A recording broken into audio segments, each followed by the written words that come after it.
चाहे अंधियार रात, तोहरे नाम लेके धड़के लाइटा। तोहरे नैनवा में बसल बानी हो जा,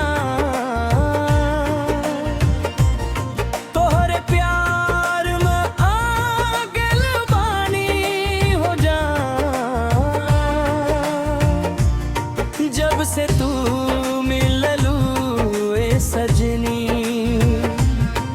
जियरा में उठल बारागिनी।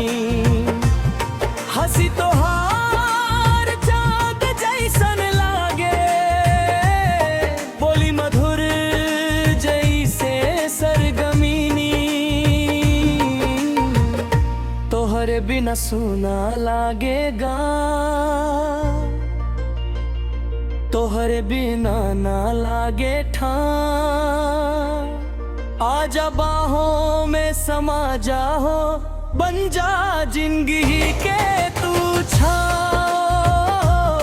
तोहरे नैनवा में बसल बानी हो जा, तोहरे सपनवा में सजल बानी हो जा।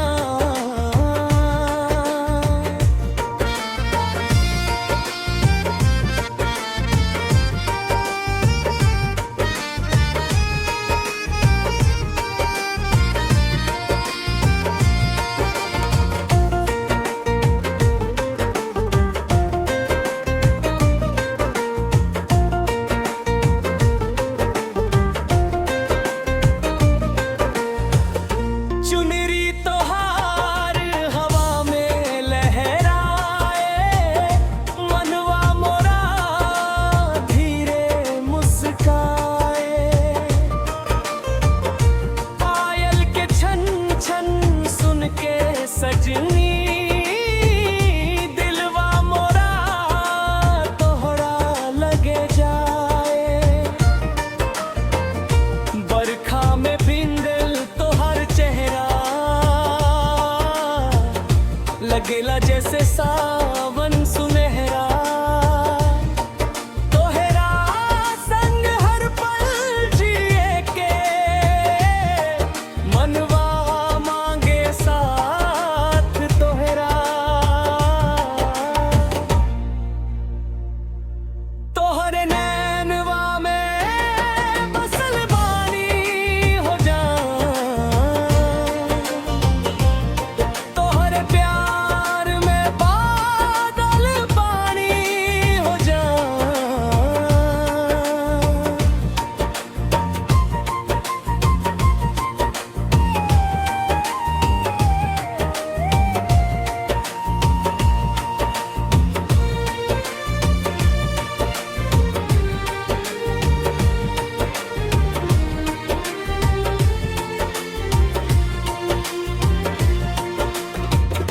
चांद तारा सब गवाह बा, हमरा दिल में बस तू ही चाहबा।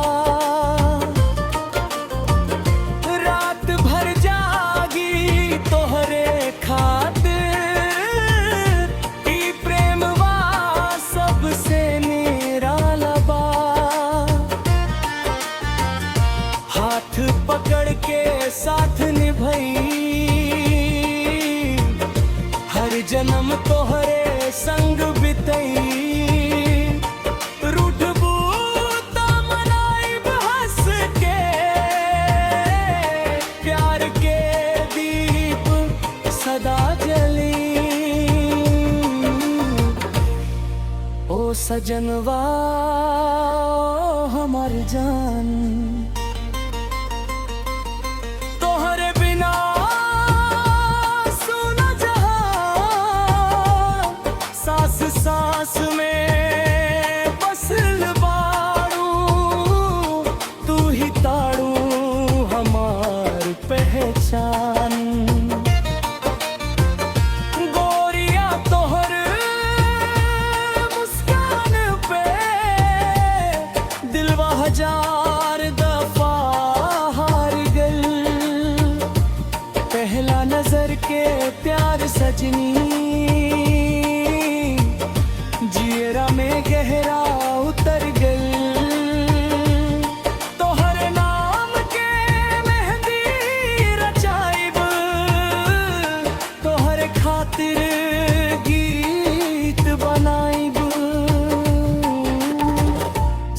सातो जन्म रहे साथ हमार, रब से ही दुआ मंगाई। तोहरे नैनवा में बसल बानी हो जा, तोहरे सपनवा में सजल बानी हो जा। दिनवा होखे चाहे अंधियार